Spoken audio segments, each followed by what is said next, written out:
World Conference on Broadcasting and the Digitalization of Broadcasting, Las Vegas, United States of America. That underscores the government commitment to make sure that it drives its economy using the digital platform.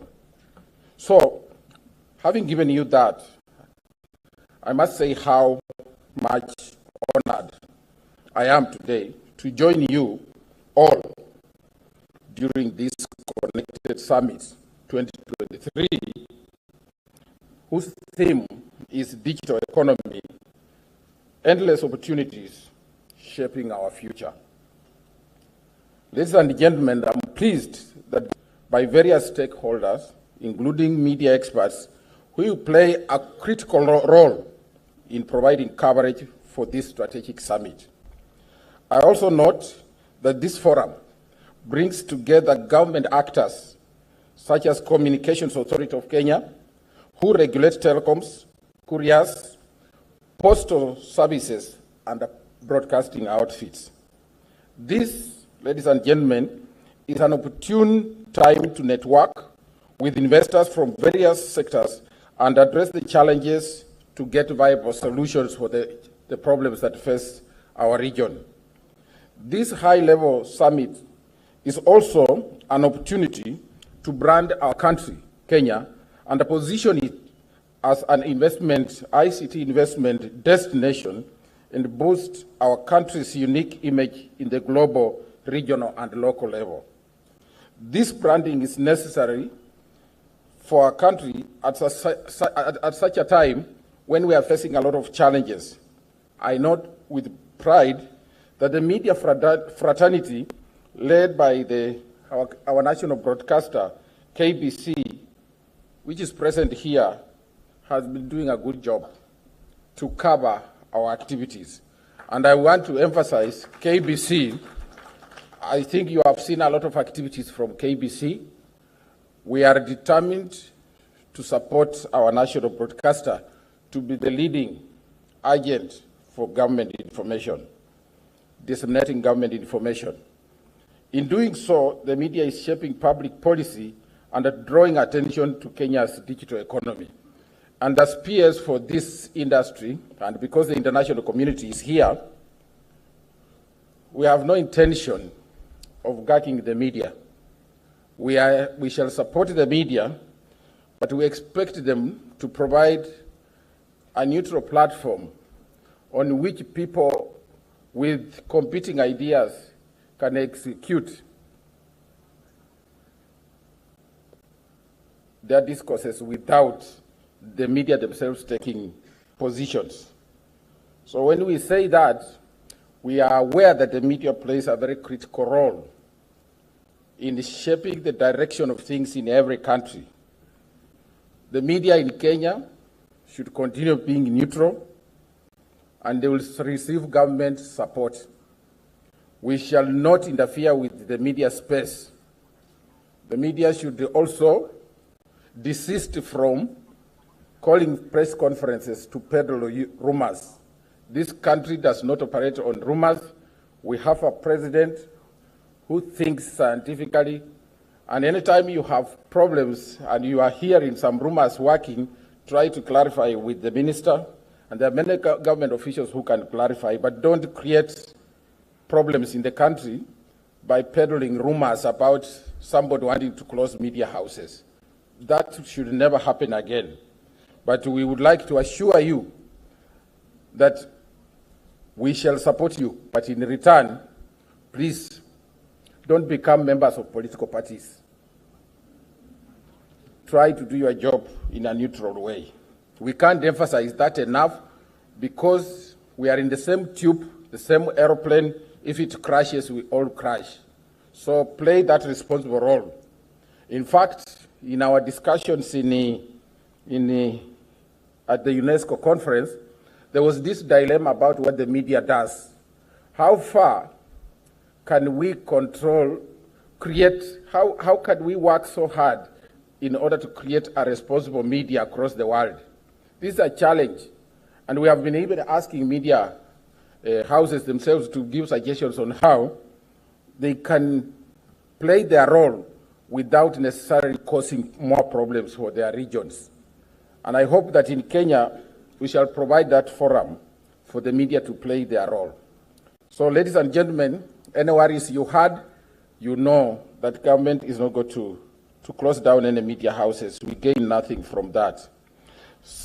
So, indeed, the future work that is now ICT driven is not complete without storytelling and the framing of strategic conversations, and the media is at the heart of this. I thank the ICT Authority, led by the board chairman, my brother Sylvanus Maritim, for putting up a memorable event.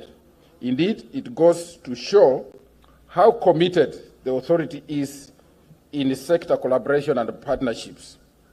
This summit comes at a time when collaboration, capacity building, and knowledge sharing between the government and the private sector is critical in hastening the implementation of Government of Kenya Development Agenda. And this is consistent with the Kenya Kwanza manifesto, the plan. Ladies and gentlemen, it's also my hope that as an outcome of the Connected Summit 2023, both the ICT and the media sectors will deepen this much needed collaboration so that we benefit from both strengths and synergies.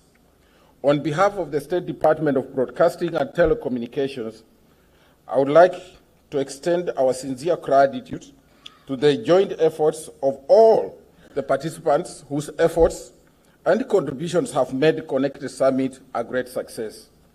As the summit comes to the end in the course of the week, let us endeavor to make better strides, bearing in mind this is the beginning of even greater engagement amongst our sector players.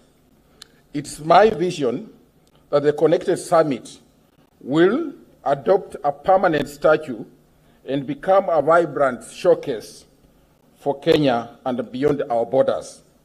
I urge us all to showcase Africa's capabilities, build better cooperation among industry players, and open new markets and spur socio-economic development. These ambitions are strongly echoed in Africa's Agenda 2063 and the African Continental Free Trade Area Strategic Framework, which aims to accelerate intra-African trade. Furthermore, future Connected Summits should aim to deliver next frontier investors, specific goals for inclusive and sustainable development, a manifestation of our Pan-African drive for unity, progress, and collective prosperity pursued under the African Renaissance. Ladies and gentlemen, I hope the Connected Summit 2023 will leave an indelible impression on all of you. I'm optimistic, ladies and gentlemen, that all participants and organizations represented here can enhance broader collaboration in order to promote the growth and the sustainability of this field. As I conclude, I wish to reiterate my sincere gratitude to all our sponsors, delegates, and our great host, Kwale County. I think we can never forget that. Kwale County has been great to us. They would like to come again. We have been invited to go to the beaches. So, before I exit the space, I would just like to tell you that every technology comes with its challenges. So, as we celebrate these technological revolutions that we are watching across the world, let us not lose the fact that the challenges that the same technology could pose has the capacity to threaten the very essence of humanity. So, as we discuss across the board on what we want to do with these new technologies, we must also think about our human essence. For example, if we are going to use the AI technology, are we going to to say AI replaces the human brain and starts doing what human beings do. How far can the AI technology be used? We want to do many things, including laying the fiber. We have also to think, how long does the fiber stay without asking for repairs? So what options do we have? The point is to see whether we can use this technology within acceptable human ethical principles so that it does not in itself become a threat to human existence. So with those few remarks, ladies and gentlemen, I thank you and wish you all the best, wish you a happy summit, happy deliberations, a happy Easter holiday, and very soon there will be a happy Ramadan. Ladies and gentlemen, thank you.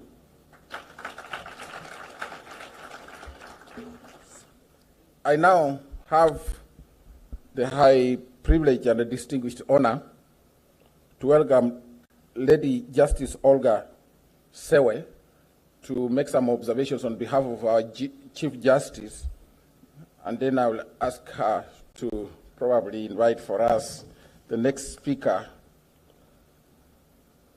Let her finish, we shall take care of ourselves. Okay.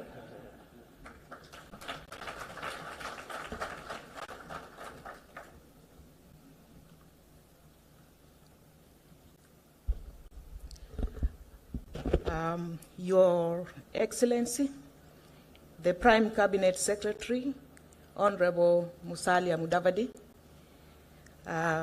the Cabinet Secretary for Information, Technology, and Digital Economy, Honorable Eliud Owalo, the Ministers for the region present, PSS, CEOs, Honorable Members of Parliament, the Governor of Kwale, distinguished guests, ladies and gentlemen, it's my pleasure to be here this morning to represent the judiciary as the presiding judge of Mombasa High Court.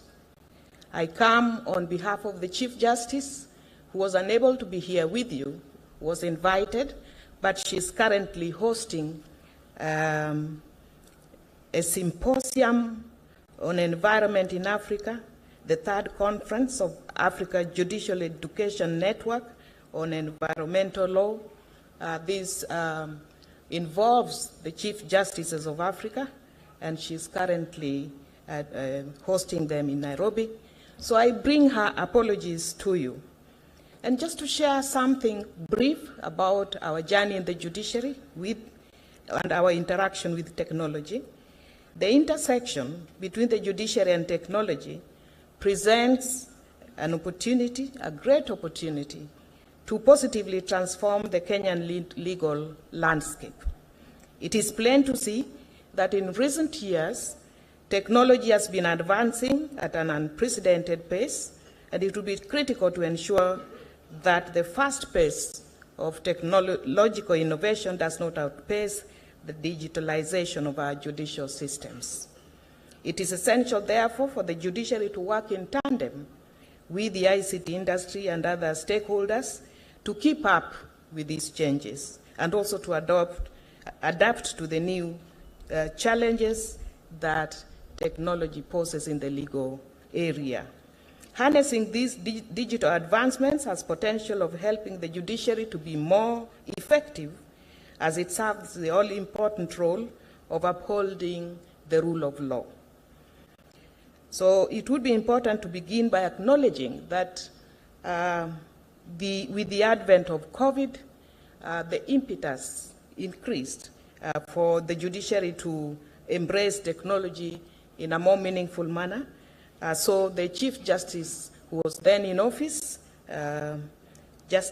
retired Chief Justice Maraga, issued practice directions on electronic case management in March 2020. And since then, the judiciary has piloted and increasingly used technological initiatives in justice delivery, many of which continue to be in use to date. The use of case tracking system, for example, continues to provide clarity and uniformity in court operations and has streamlined the administrative roles at court stations. From virtual courtrooms, online hearings, electronic filing systems, to virtual delivery of judgments, technology in our courts has made the legal process more efficient, the judicial process more efficient and accessible to Kenyans. This has helped ensure that justice can be served in a more timely and effective manner. The virtual court hearings have also enabled witnesses to testify remotely, while also making it possible for judges and magistrates to bypass the limitations of physical courtrooms that are also few in number. Then beyond COVID, embracing technology has helped us to access to justice for those who cannot attend in-person hearings. And remember, the vision of our Chief Justice is social transformation through access to justice. And technology is a key pillar for us to realize that vision.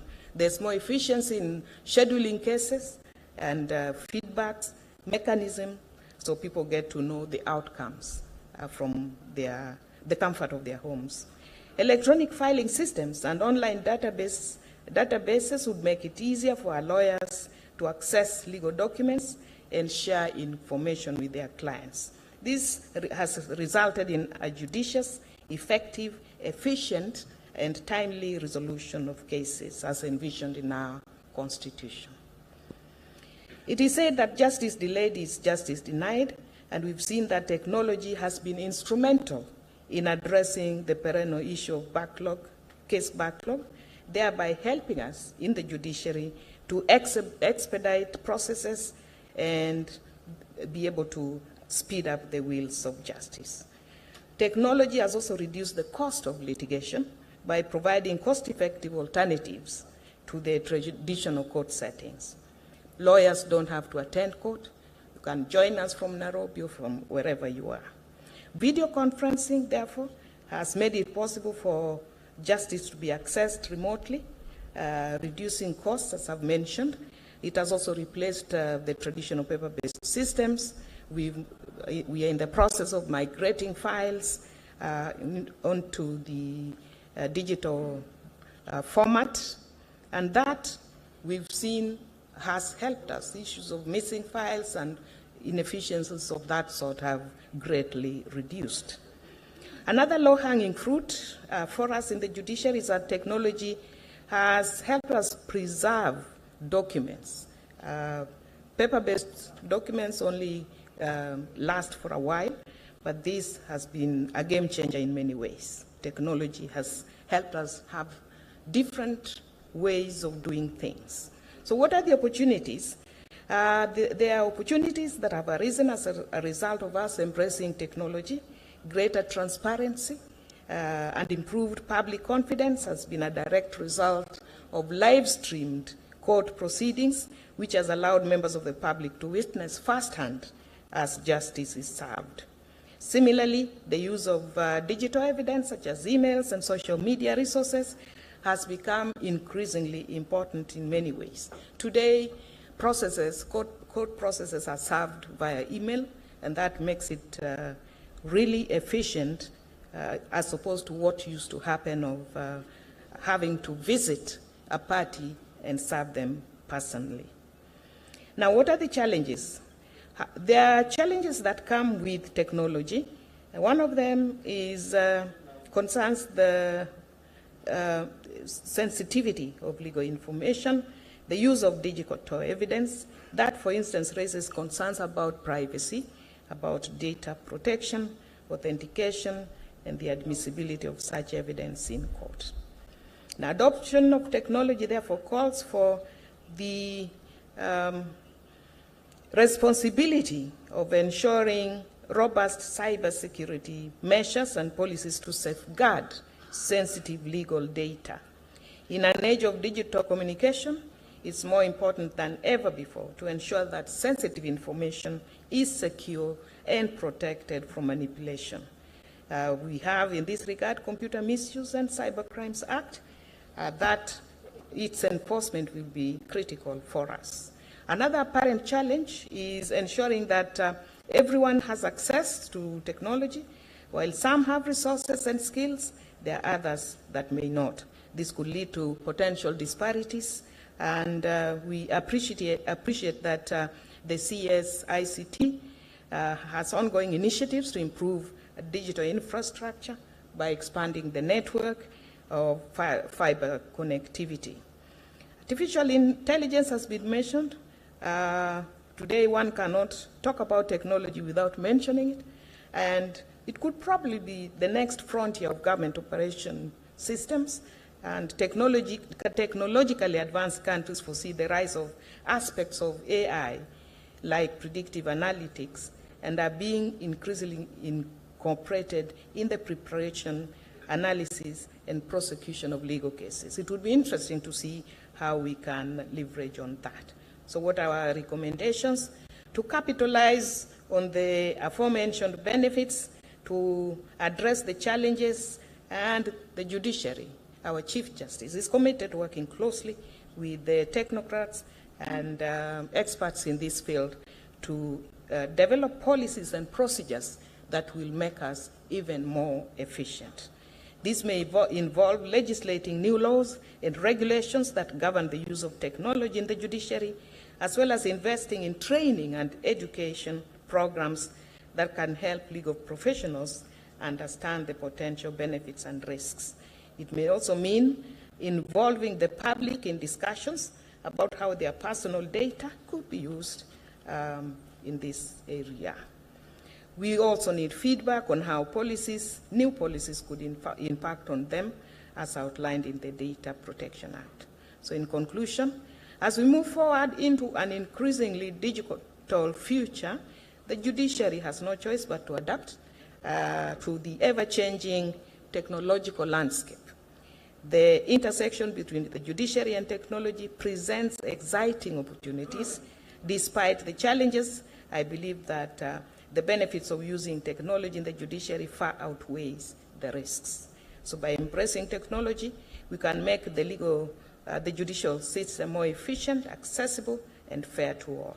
By working together, we can ensure that technology is used in a way that enhances the ability of the judiciary to serve the public while also protecting individual rights. I thank you for inviting us to this.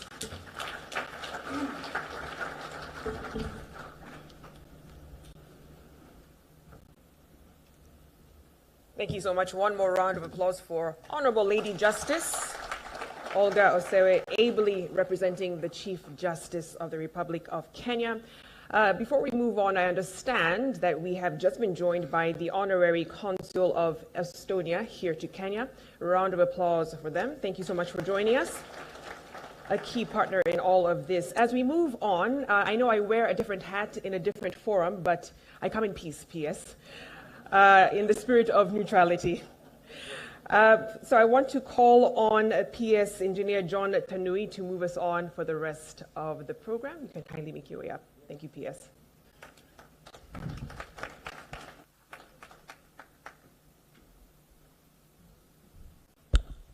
Thank you very much, and also thanks to the representative of Chief Justice, Justice Olga Osewe. We appreciate your comments. Your Excellency, we've listened mainly from the public sector, but in this forum and this summit, it has very strong support from the private sector, not only today, but for over the years. We have over 50 private sector institutions who are participating and are sponsoring this event. And to hear the voice of the private sector, we are going to have two representatives. We'll start with a representative of Cisco, the country representative of Digital Acceleration Program, Clayton Naido. We'll just have a few remarks, and thereafter we have the director in Safaricom, George Njuguna, who is in ICT, CIO Safaricom. He will follow after. Welcome.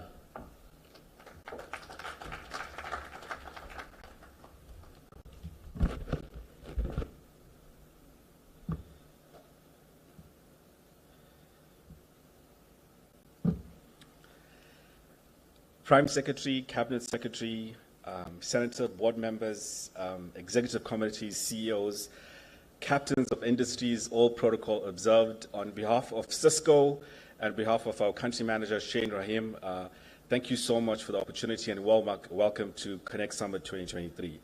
I'm here to talk to you about investments today. And often in the private sector, we want to come after government and we look for opportunities, but here, on this particular Connect Summit, we actually want to talk about investments. And I want to talk about investment through a program that we have at Cisco called Country Digital Acceleration. I am blessed to have this job leading investments across Africa, so I lead Cisco's Country Digital Acceleration across Africa. So what is Cisco's Country Digital Acceleration? It is an industry-leading collaborative framework and business model where real societal problems faced by government leaders can be solved by strategic co-investment in training, innovation, and mass-scale digitization. The CDA model, the Country Digital Acceleration model, is based on a high degree of trust and deep engagement across our ecosystem and partners and creates a continuum value from ideation to execution. Underpinning the Country Digital Acceleration, it is a requisite commitment, so we want government to play it forward with us, and partnering with industry, academics, governments, and leaderships to ensure that we power a sustainable and inclusive future for everybody, and specifically here in Africa and for Kenya. If you look at our investments across the world, we are active in the CDA program in 50 countries. We have made investments in 1,500 projects, and these projects are anything from government critical infrastructure to healthcare, to transportation, to manufacturing and smart cities. We are proud here in Kenya to partner with the Kenya ICT Authority. We've signed an MOU a couple of weeks ago and we launched it. And we're going to bring the CDA program to Kenya to focus on a couple of pillars, and that is overall digitization of certain of the institutes within government as well as training and development. Now, it's important that as we think about digitization and as we play it forward, we believe in the private sector as well as captains of industry, we actually have a moral obligation. And when we think about this moral obligation, we think about it in three pillars. The first pillar is all about the digital divide and connecting the unconnected. And I think many of the speakers brought it up, is as we focus on technologies and advanced technology and digitization, we ensure that we're taking care of the unconnected. We're bridging the digital divide, and I believe that's a moral obligation we have. The second moral obligation we have is digital skills. And this is important because we have to train for the future. And if you read the Future of Jobs report and any other reports, it talks about 85 million jobs being displaced through this shift of labor between humans and machines. But at the same time, it talks about 97 million new jobs being created. So we need to ensure that we don't create or contribute towards unemployment. We focus on employability. And that's the role we want to play at Cisco. One of the pillars of our investments with the Kenya ICT Authority is our Networking Academy program. It's evolved. It's been a flagship in Africa for a while, and it's been established in Kenya for a while.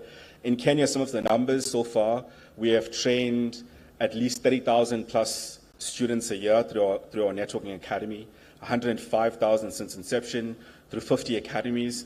We're looking to double that over the next coming years. If you look at our pledge that we've made at the US, together with the US administration, Cisco has pledged to train 3 million people in Africa in the next 10 years. So it's important that we focus on the digital skills in addition to digital divide. The last moral dilemma that I want to speak about is sustainability and ensure that we build an inclusive and regenerative planet. And as Cisco, as we're starting to build technology, so when you start to partner with Cisco from your infrastructure builds, as we look at the investments, we want to ensure that the infrastructure that we're building are sustainable. We want to ensure that whatever product we are building takes into mind environmental stewardship as well as circular economy. We are providing analytics around providing you reports around contributing towards your emissions and to ensure that we get to net zero by a certain period of time, right? So Lastly, if you look at what we're doing from a social investments perspective in the country itself, we have invested in programs during the pandemic. Some examples is an example called Job Access. And this is a bunch of, I guess, students as well as community leaders, I would describe it better, that solved a solution in ensuring that vaccines remain relevant and remained cool during the COVID pandemic. So it developed a smart fridge using IoT technology that's built into the fridge, a very simple solution with very simple technology, but a powerful outcome, right? So that's just one example. In addition, from a networking academy perspective, we're partnering with organizations like Clean Start. This is one example of many other investments that we are doing across the continent, as well as here specifically in Kenya. But Clean Start specifically are focusing on women and children impacted by the criminal justice system to ensure dignity and reignite hope. So we are providing a platform where they'll be able to get digital skills, get what I describe as a decent job, and get plugged back into the economy and so on, right? So we cannot do this alone. What we're looking to showcase at the Connected Summit this week is we want to move your digitization efforts out of the cupboard into action. And I know most of your country digital acceleration through your master plan is well written. We're not looking to rewrite that. We want to look to how do we bring that into life and how do we invest in it. So at our stand, as well as at our side rooms, we have our teams here focusing on architecture. And we are going to go through business architecture roadmaps. So those of you that want to book can come and partner with us. We can help you define the architecture roadmaps. And at the same time, we can also look at what aspects of that architecture roadmap you want to invest in. So on behalf of Cisco, Kenya ICT Authority CEO, thank you so much for the event. We're looking forward to the partnership. We're looking forward to executing the MOU. And overall, I wish everybody a great summit. Thank you so much.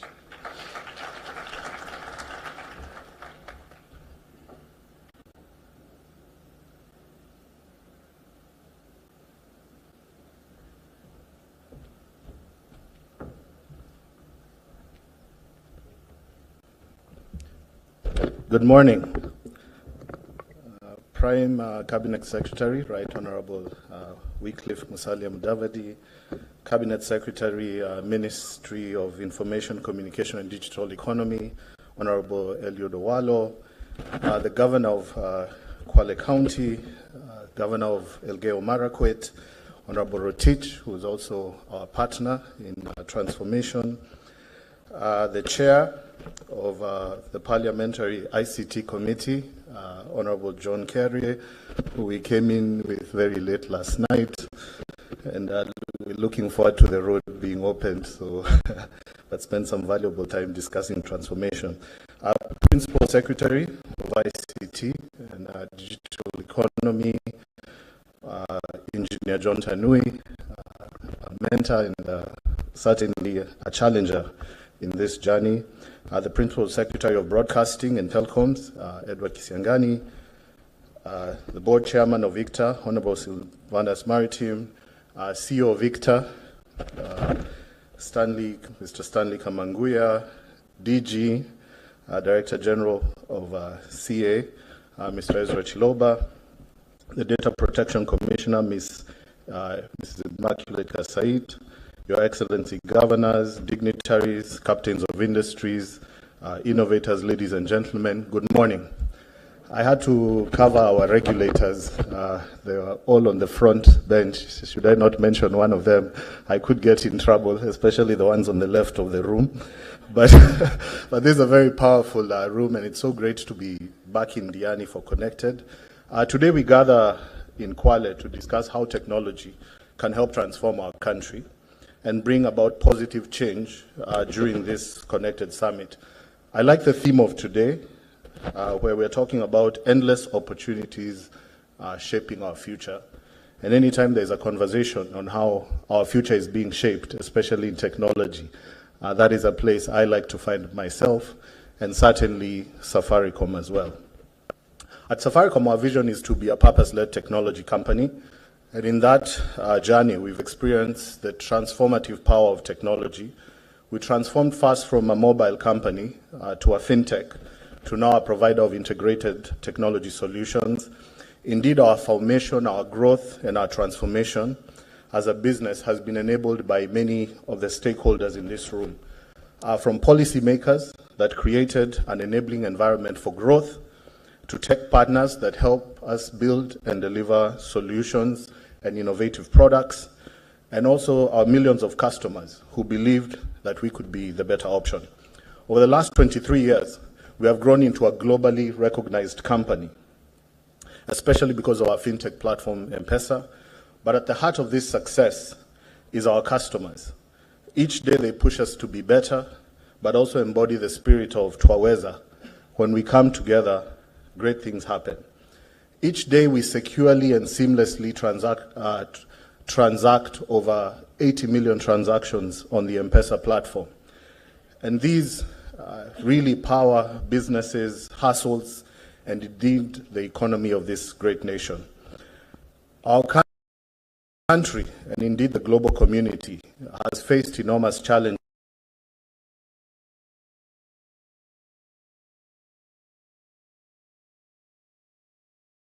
together in the spirit of Tuinwane and continue to spur growth, not only within our country, but even expanded into Ethiopia, which is the largest foreign direct investment by a Kenyan company since independence.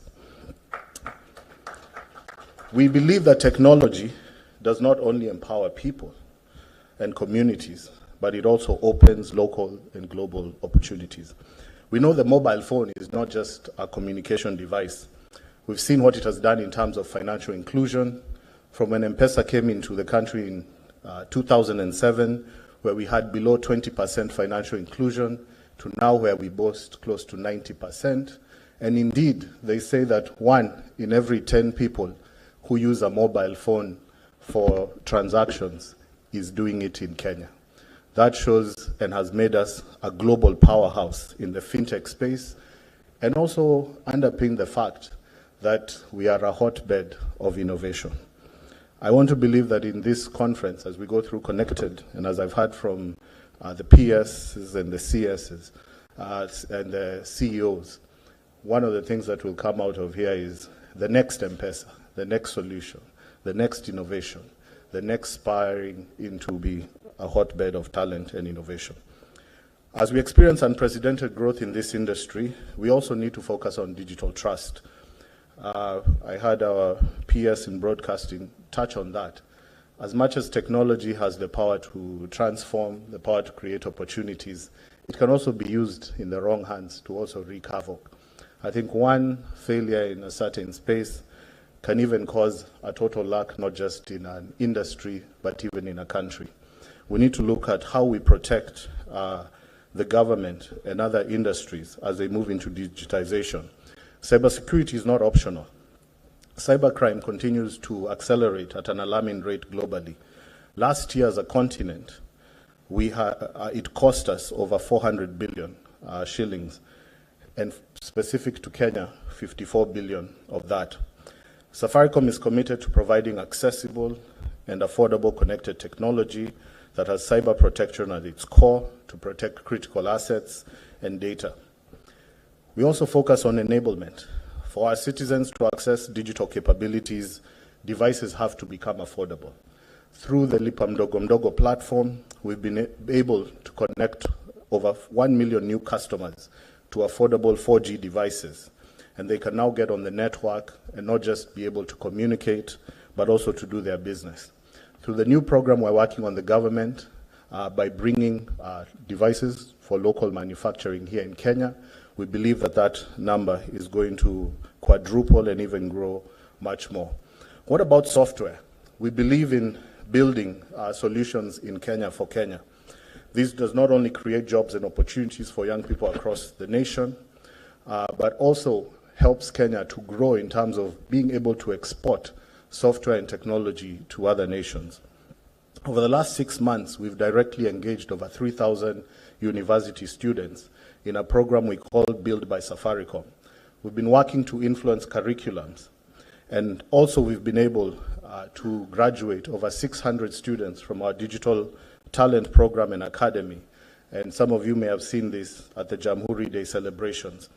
Last year in July, we launched the Safaricom engineering community with 500 people. That has now grown to over 5,000, and I'd like to thank the partners in the room, many of whom are also sponsors, for walking this journey with us, where we believe we can leverage global best practices to develop solutions here. Honorable CSs, I can guarantee you that the one thing that can help this country grow the economy exponentially is actually technology and software engineering. And we have the young people in this country, many of them who are unemployed, who do not need to be employed by anyone. But if we can empower them with the skills, we can empower them with the platforms, they can develop solutions that not only help to give them employment and transform their own lives, but also transform communities and transform the country. We've been working with the county governments on a My County app and tech platforms. This is leveraging on some of the learnings from eCitizen to see how we can create an open architecture platform where counties can share and leverage on shared capabilities. We're working closely with the Council of Governors to pilot these solutions, including in Elgeyo, where Governor Rotich has been very open to us experimenting and trying things from healthcare to revenue management. The challenges and the support given really help us to partner in transforming the lives of communities, not just across his county, but across the country. Ladies and gentlemen, we have the capability, we have the know-how, the experience, and the knowledge to support you as you extend services to all Kenyans in facets of technology.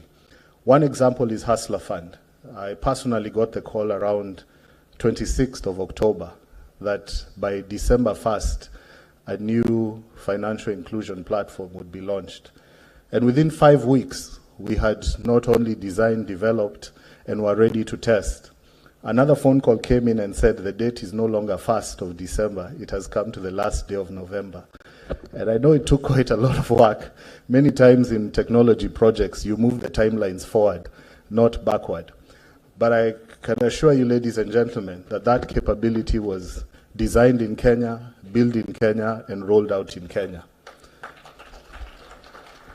Through it, we've been able to disburse over 24.6 billion shillings as at last night and had over 18.6 million Kenyans opt in. We'll continue to work with the government of Kenya and the county governments on such innovative solutions.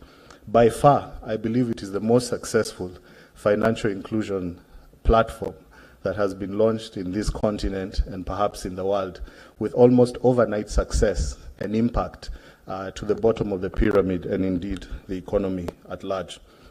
I therefore look forward to working with all regional and global ICT industry leaders, policymakers, executives, financiers and innovators across the technology spectrum represented here today to take advantage of our capacity to create technical solutions that meet the needs of our people, our beloved country, Kenya, and together I believe that we can connect even more to new opportunities. We've done a lot of work also on the fertilizer platform, where we've registered over 1 million farmers and disbursed nearly 1 million bags of fertilizer in the same period of about 90 days. We'll continue to work with the various ministries involved to ensure that this program meets its intended impacts, as even we thank God for the rains that have come. On eCitizen, we power a platform that ensures that anyone across the country and globally can access government services 24 hours a day. We're working with the Ministry of ICT and ICT Authority in terms of supporting the government's rollout of 100,000 kilometers of fiber, of which we've done 13,000.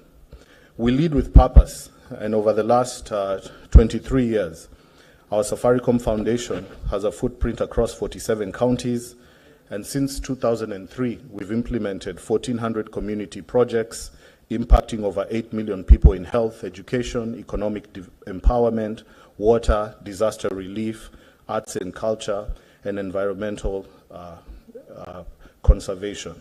We're exploring how frontier digital technology can save lives, create sustainable livelihoods, and protect natural habits. As I reflect on this theme, digital economy, endless opportunity shaping our future, one may wonder, how is this possible? When we look at the largest countries that play in this space, you think of the US, you think of China, you think of Japan. But Taiwan is perhaps the largest contributor of semiconductors to the global market, with over $150 billion. They contribute 20% of the semiconductors used across the globe.